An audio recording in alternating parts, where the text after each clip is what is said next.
Hey guys, in today's video, I'm going to be reviewing the Neutrogena Rapid Tone Repair 20% Vitamin C capsules. These are relatively new. It's a vitamin C serum, and these little capsules kind of remind me of, did you guys ever use those bath beads that were filled with bath oil as a child? Do they still even make those? I was obsessed with them. Anyways, it's basically these capsules, they're biodegradable and they're single use. And that's kind of cool for reasons I'll get into in a moment. But the way to access the product is you just this is a little challenging. I recommend actually holding it upright. You just pull and twist and out it comes. And you get enough product in one of these little pods to cover your entire face. So there's that. And the texture is really moisturizing. It's actually a pretty rich cream. So the way to use this would be to apply it first thing in the morning to clean, dry skin, allow it to absorb fully, and then apply sunscreen on over it. Okay, just rubbing it here on my forearms, but it's actually very moisturizing. It's actually a really nice moisturizer. Why use something like this? Well, the active ingredient in this is vitamin C. Specifically ascorbic acid. Ascorbic acid is the most bioactive form of vitamin C for the skin, and it's the one that's most well studied. It's got the most research behind it. What are the benefits of applying L-ascorbic acid to your skin? In theory, there are several benefits. Namely, it can help improve sun damage. It can help your skin handle UV and other environmental stressors like pollution better by scavenging free radicals. Vitamin C is part of our skin, and it's the most potent antioxidant in our skin. It gets depleted with age and of course with environmental stressors that tax our skin. So applying it topically, there's some thought that it might get into the skin and help our skin cope with those environmental stressors. And that's better than just sunscreen alone in theory, because sunscreen alone blocks out UV, a major environmental stressor that causes a lot of free radical damage in our skin. But the free radicals that are still generated, sunscreen can't do anything about that. So having some antioxidants on board, in theory, can help mop up some of that damage and really help your skin. Not only that, L-ascorbic acid is critical for the production of collagen. And when applied topically, there is some data to show that L-ascorbic acid can actually boost up collagen production in the deeper layers of the skin, leading to a wrinkle smoothing effect, an anti-aging effect. Woohoo! And L-ascorbic acid also can inhibit that enzyme tyrosinase, so it can be useful for improving dark spots, hyperpigmentation, sunspots, if only it were as simple as putting it on your skin. Unfortunately, ascorbic acid is a challenging ingredient for manufacturers to formulate into products for a variety of reasons. First of all, it's water loving, it's hydrophilic, and our skin is like this oily, waxy barrier trying to keep stuff out. So it makes it really hard for vitamin C to get into our skin, and it's charged. So the charge actually makes it even more difficult for it to get into the skin. And it's not stable. It degrades very easily on exposure to air and to light. So it's really, really challenging for manufacturers to formulate it in such a way that it actually holds up, gets into the skin, and importantly, reduces free radical damage. The only formulation that's been proven in trials to do that is the patented CE ferulic by SkinCeuticals. There are thousands of dupes out there, but that's the only one that has the science behind it. So yeah, I mean, a manufacturer can dump together a bunch of ingredients and say, hey, it's a dupe, it's a more affordable alternative, but that's really the gold standard. That's the only one with actual science behind it, and a lot of research went into the nitty-gritty details of that formulation. There are a variety of tweaks in a formulation that help the vitamin C perform better. First of all is pH. You want the pH to be 3.5. That's ideal for skin penetration of the ascorbic acid. You also want the percentage of the vitamin C in the product to range anywhere from 10 to 20%. So this product has 20% ascorbic acid. Anything higher than 20% doesn't increase penetration, only increases irritation. So if you're using a vitamin C serum that's a higher percentage than that, that's sus. That's suspect. All right. In addition to the percentage and the pH, the other thing that the product should have are some antioxidants, because these help reduce the degradation of the vitamin C and make it perform better. Specifically, adding 1% vitamin E, otherwise known as tocopherol, and ferulic acid will increase the stability of the L-ascorbic acid 8-fold. That's something in the SkinCeuticals formulation. So those are really important factors. That's not it. You can't just look at an ingredient list and say, hey, it's got these things, cool, it's gonna work. Nope, still even more nuanced than that. That's why the patented formula by CE Ferulic is the gold standard, because they've worked all that out and shown it by science. All right, but what about the Neutrogena one? Well, the Neutrogena one has done these little capsules, so it kind of helps reduce exposure of the vitamin C to air and to light. That's one issue with some products. You're opening it, and each time you open it, it's air and it's light that the product's being exposed to. This packaging, these biodegradable little capsules, that overcomes that. So that's cool that they did that. The other thing about this, it does have vitamin E in it, but they don't disclose the percentage. There's nothing on this that tells you what the pH of the product is either. And there's no ferulic acid. So long story short, you have to question, A, how stable is this form of L-ascorbic acid going to be, and can it actually get into your skin?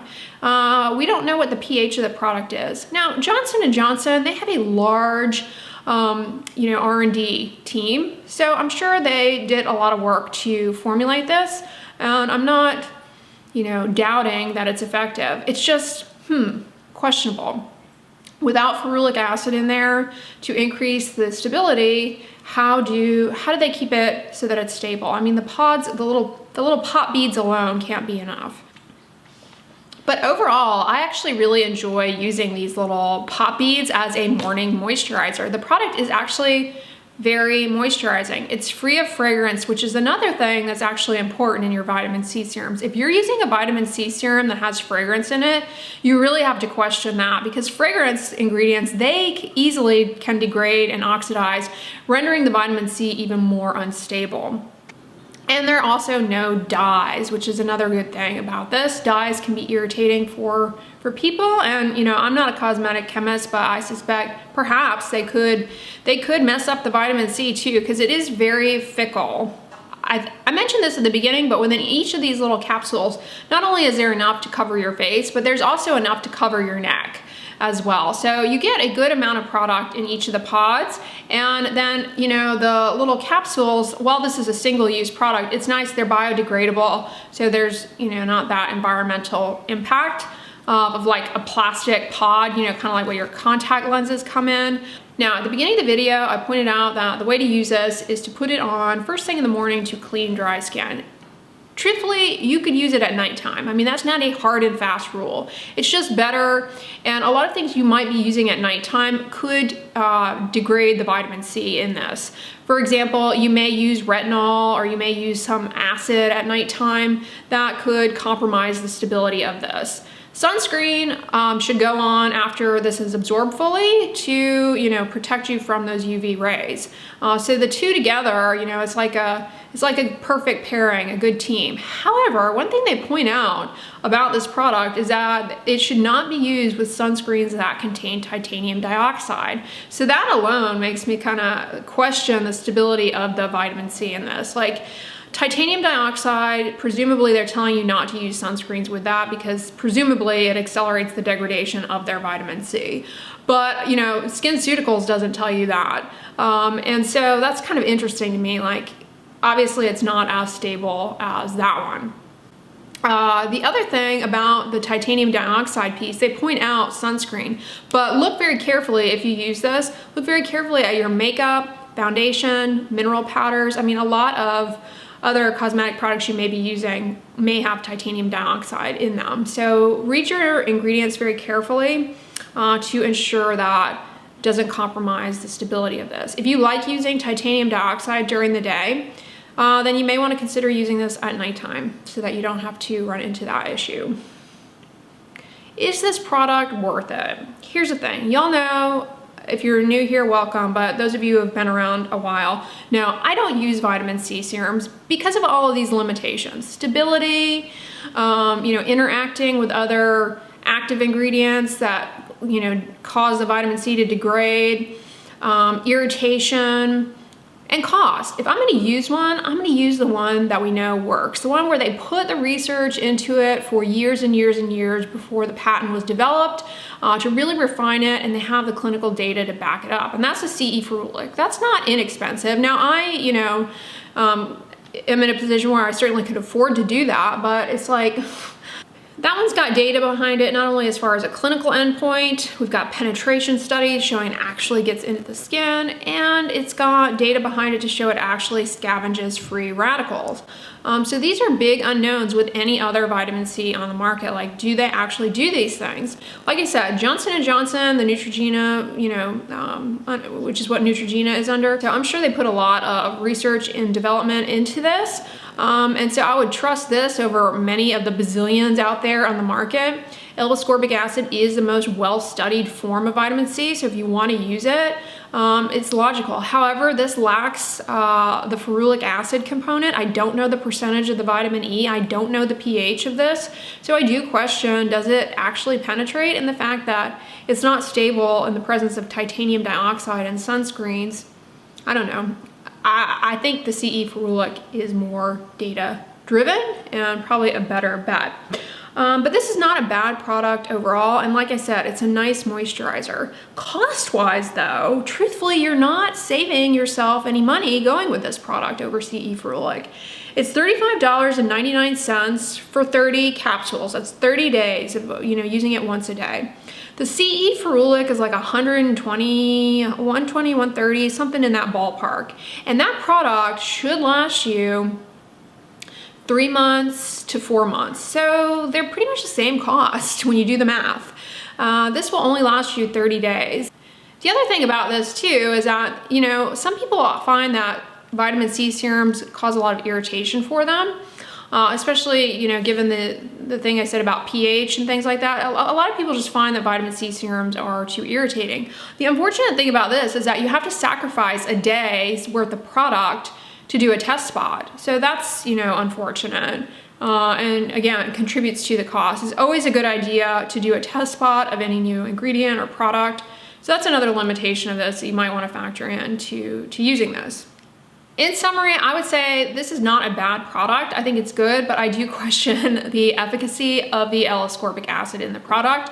I'm sure Neutrogena, I'm sure they have a lot of R&D behind it, but it's not going to be as data-driven as that CE ferulic by SkinCeuticals. And frankly, it's not any less expensive really when you do the math.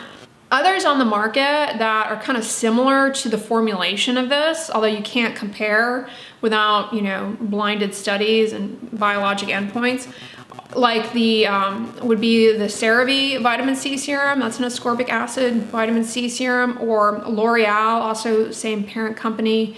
They have a vitamin C serum, I forget what it's called, the Lift Active or something like that.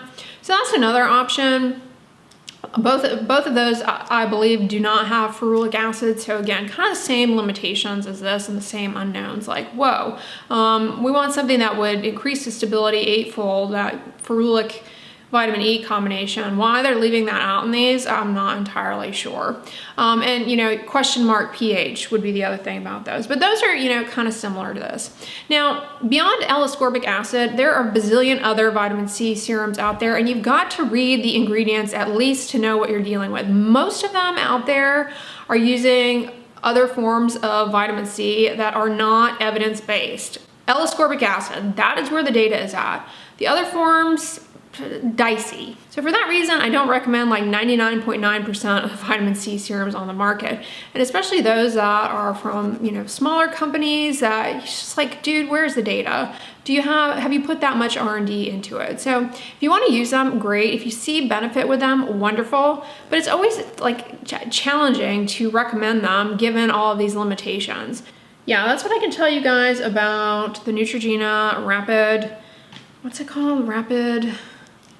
Rapid Tone Repair 20% vitamin C serum. Not bad, but question mark efficacy, given what I told you. And cost effectiveness in comparison to the gold standard CE ferulic. Comment below though on if you have tried this product, how it went for you, what you thought of it. To me, it's just, you know, been a great moisturizer that I can apply under sunscreen. It doesn't lead to pilling or balling, it's not greasy, but it does keep the skin hydrated and moisturized. And that by itself makes your skin look brighter, smoother, clearer, all of those endpoints. So you do get an immediate gratification with this, but whether or not it's the vitamin C, question mark, because I can see those benefits just using other moisturizers too. So yeah, those are my thoughts on this product. Anyways, I hope you all enjoyed this video. If so, give it a thumbs up, share it with your friends, and as always, don't forget, sunscreen and subscribe. I'll talk to you guys tomorrow. Bye.